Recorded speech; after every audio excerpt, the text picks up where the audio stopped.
Buy care through its mobile application has raised $6 million in a Series A round. The VCs who joined the round include Germany's Crealize, Dubai-based Wamda, and Lebanon's BNY venture partners. The round takes the total capital raised to date by Seez to $9.2 million. Seez aggregates listings from different online platforms to list both new and used.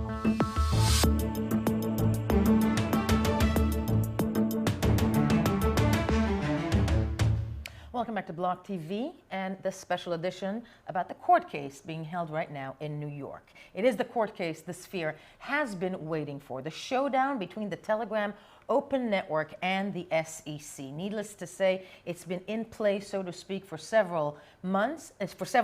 And when it comes to the importance of what it means to the Sphere, only time will tell. But it begins today. To remind everybody about this court case, let's take a look first at Usher Westrop Evans' report about the Telegram saga that was thus far. Founded in 2013 by brothers Pavel and Nikolai Durov. The messaging service has over 365 million lifetime downloads as of August 2019. In Q2 2017, Telegram began developing the Telegram Open Network, a blockchain network that will work on the Telegram messenger service with native tokens, grams. Then, in 2018, TON completed a blockbuster ICO that raised about $1.7 billion by selling gram tokens to accredited investors in 2 phases. In the first phase of the ICO, each token was available at 37 cents, and that figure rose to $1.33 in the second phase. In July 2019, Japan-based exchange Liquid conducted a public gram token sale of secondary market grams. September, Telegram released the TON network code for the community to try out full nodes. Then, October 11, 2019, disaster. The SEC announced that it had filed an emergency restraining order against the Telegram group and its subsidiary, TON. Scrambling to respond, Telegram sought investor approval before announcing October 23rd that it is pushing the TON launch date back from October 31st, 2019 to April 30, 2020. Usher Westrop Evans for Block TV. I'm joined in studio by Block TV senior correspondent Usher Westrop Evans, and from New York City, standing right outside that courthouse, that Southern District Courthouse in New York City, is Desiree Campbell, reporting for Block TV in New York. And Desiree, this court case, monumental as it is about to start. What will the court be hearing today? Well, today there will be a court case hearing from Telegram and also the SEC. This case is being presided over by the Honorable Kevin Castell, and at least 3 participants are called for the hearing today. That's the CEO of Telegram, Pavel Durov, and also 2 of the higher-up executives. And then there are also going to be hearings from the CFTC, as well as there are 2 third-party groups that are giving a defense of the Telegram case. That's the Blockchain Association, and also a network of developers and others who are on the Telegram Open Network, TON. And the main question that they're going to be looking at today is whether or not the Telegram gram token, which has not yet been released, but is supposed to be based on the securities offering that was given in the past, whether or not it is actually considered a security, because according to the people who are defending Telegram, it's actually the case that it's not a security because it's going to be used actively on the network. So that's the main question today, and it's very pivotal for the entire crypto space because there's so much regulatory uncertainty around what is and is not a security, and there is what's called SEC enforcing rulings simply by enforcing them and not actually giving guidelines to organizations. Entirely so. No clear guidelines, and it's something that we've been hearing throughout the Sphere over the course of the last two years. Needless to say, that's why it's so pivotal. Also, $1.7 billion raised. Usher Westrop Evans with me in studio. The SEC also wanted a list of investors for this court case. Where does this stand now? Now, to be clear, I mean, the SEC has this list of investors about whether they were going to enter into the public court record. Right. Now, this sort of stands at a very interesting point because Telegram pushed back against the initial request with their own counterfiling, saying that it wasn't necessary to the case to reveal this information publicly. Telegram, very eager to keep privacy and the privacy of its investors at play. That being said, then the SEC has come back with a counterfiling saying that that they don't mind investors who simply invested in the case. That's fine. They don't need to make them public. But any that were involved in any third-party activities, whether it be the resale of Graham tokens,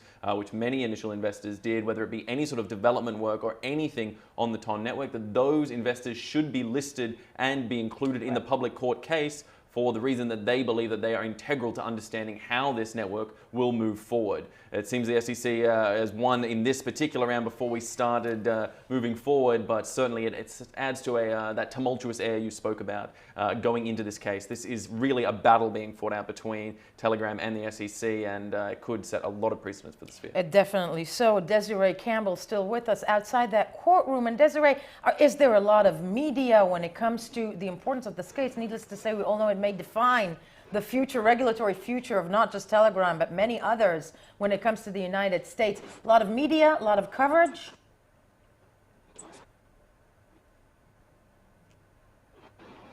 Well, particular case, but as we know, some other organizations and token sales that have occurred in the past have had to be shut down, including Block One and also the ICO. So this case is extremely important in terms of shedding light on what to do and not just having different organizations leaving the United States because they'd rather go to Crypto Valley in Switzerland, for example. And so we're going to get a lot out of the two hearings today, well, the hearing starting today and also continuing into tomorrow. Entirely so. And you're still staying with us. Before you jump into that courtroom earlier today, that we had a chance to speak with business advisor and attorney Alex Mejias from Richmond, Virginia. This is what he had to say when it comes to the legal importance as well as the implications of this case going forward. This is an incredibly important case, and I think that you can see that the amicus briefs that have been filed in support of Telegram show that the interest in the case is industry-wide. And so the industry has all along really been asking the SEC to provide clarity. And if you look at the argument that Telegram has made here, is that it's a process argument as well as a substance argument, that the SEC regulation through enforcement is really not the right process. And they're looking for the courts to affirm that stance and say that, SEC, you do need to provide more clarity before just firing off lawsuits. Whether the court will take up the application of the Howey test to the SAFT, the Simple Agreement for Future Tokens, and the ICO more broadly, I think that this is a really interesting case because it does involve a SAFT, and Telegram said, yes, the purchase agreements were securities. We were able to complete that sale under an exemption, but these Graham tokens are something completely different. And the SEC has been pretty consistent that their understanding is that when you are registering a SAF, that you would also need to register the underlying token or fit the underlying token under an exemption, and the courts will weigh in on that as to whether or not that is the correct interpretation of the Howey test as it applies to ICOs and also to the SAFT mechanism. Asha Westrup-Evans still with me in studio. Needless to say, we have been covering this in detail. And, when it came to TON, we were all expecting it to beat Libra. When Libra came out, everybody was talking about it. When it comes to this case, the SEC stopping TON from launching, heading all the way to this monumental day, so to speak, is anybody in the sphere reacting to this? Look, yeah, I mean, there doesn't seem to be the sort of overwhelming reaction you'd necessarily think for a case of this magnitude with the potential that we've repeatedly stated here it does have for the sphere. That being said, of course, there is coverage of elements as they come out, but really I think there's a bit of a wait-and-see approach for many in the space. That being said, one group is not taking that approach. We're talking about the International Telegram Open Network contributors, the 20 organizations and teams that got together to put together that amicus curiae, which we just heard from Alex Mejias about, regarding saying that this is an important project and the implications that this could have for innovation in the United States, for innovation in the cryptocurrency, digital asset, digital distributed ledger technology space. Though that group of individuals and teams really do care and obviously are seriously invested and are looking to show through that brief filing that they're saying that this is something that affects more than just one individual company and their particular interests, and to hope that the SEC and the court today and over the next few days really takes the weight and seriousness of that into account as it may impact a wider industry. Entirely. One wonders if the federal courts and the SEC will listen to those developers, but definitely people jumping in from within the sphere to try and make the case for Telegram themselves. Desiree Campbell is still with us outside that courthouse in New York. And first of all, how long is this, you're about to go into that courtroom, how long is this case supposed to take? What are we hearing? I'm sorry, I wasn't able to make out what you said. Could you please repeat that? How long is the court case supposed to take to go on for? Well, it can't really be said because there are the 2 days today, the 18th and the 19th, and it's not set in stone exactly how long the hearings are going to take. That's up to the judge.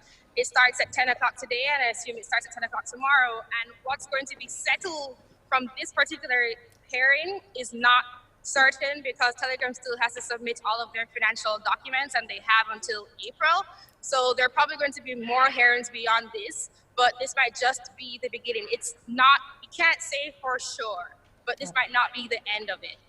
This might not be the end of it, but you're going to be in there for us, going into that courtroom in a few minutes and taking notes, which we will cover, of course, and report on for the second this day ends. Desiree Campbell, I want to thank you for joining us from New York today when it comes to this Telegram case. Asha Westrup-Evans, same to you. And this was Block TV for now.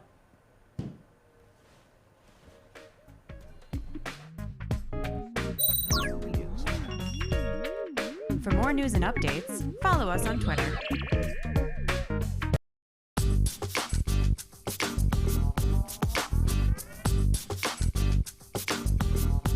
Welcome back to Block TV. It's time for Crypto Globe, where we take a trip around the world to hear about the latest developments in the industry.